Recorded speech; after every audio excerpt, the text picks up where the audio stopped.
Здравейте! Днес е 4 март и реших да вляза в едно предизвикателство, в което правя по 100 лицеви на ден в продължение на 100 дни. Днес е първата ми тренировка от поредицата. Елате се! Плана за днешкашните 100 броя беше да направя 5 серии по 20 повторения, но както ще видите в клипа, не се осъществи.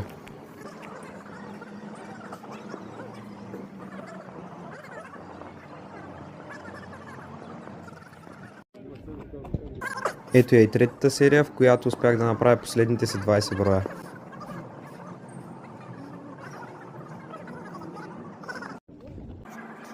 Четвъртата серия започва и умората вече се казва думата, затова направихме само 15 броя.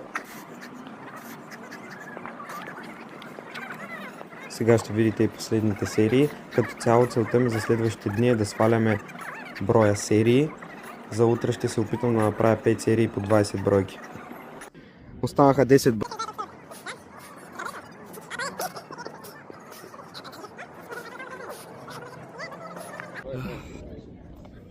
За днес сме готови.